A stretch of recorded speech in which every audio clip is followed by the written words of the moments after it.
السلام علیکم ورحمۃ اللہ وبرکاتہ۔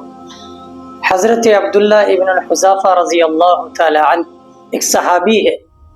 کہیں سفر پر جاتے ہیں چند ساتھیوں کے ساتھ، عیسائی پادری ان کو پکڑ لیتا ہے اور کہتا ہے کہ عبداللہ ابن الحذافہ تم ہمارا مذہب اختیار کر لو، تم اپنے دھرم کو پریورتن کر دو اور ہمارے عیسائی دھرم کو قبول کر لو۔ اے امت مسلمہ کے نوجوانوں، ذرا غور سے سننا اس واقعے کو۔ حضرت عبداللہ ابن الحذافہ رضی اللہ تعالی عنہ کہتے ہیں میں اپنا دھرم نہیں چھوڑوں گا۔ اس کے بعد آفر دیتے ہیں کہ اگر تم عیسائی بن جاؤ گے تو یہ سلطنت میں سے آدھی سلطنت تمہاری ہے۔ پھر بھی قبول نہیں کرتے ہیں۔ کہا ایسا کرو، اگر تم ہمارے مذہب میں آ جاؤ گے تو جتنی یہاں لڑکیاں ہیں وہ سب تمہارے ہو جائیں گے۔ کہا یہ بھی منظور نہیں ہے۔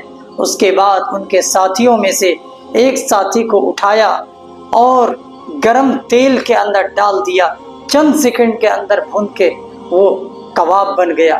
اس کے بعد عبداللہ ابن الحذافہ کی طرف متوجہ ہوا وہ بادشاہ اور کہنے لگا اے اللہ کے بندے، اگر تو نے عیسائی دھرم کو قبول نہیں کیا تو تمہارا بھی حشر ایسے ہی ہوگا۔ عبداللہ ابن الحذافہ کو پاس بلایا، یعنی تیل کے پاس، اور تیل دیکھ کر عبداللہ ابن الحذافہ کی آنکھوں میں آنسو آ جاتا ہے۔ عیسائی بادشاہ سمجھتا ہے کہ شاید یہ ڈر گیا، کہنے لگا عبداللہ میں نے تو تم سے پہلے ہی کہا تھا کہ تم ہمارے دھرم میں آ جاؤ۔ سنو مسلمانوں، عبداللہ ابن الحذافہ کا جواب اور سلام پیش کرو ایسے صحابی پر۔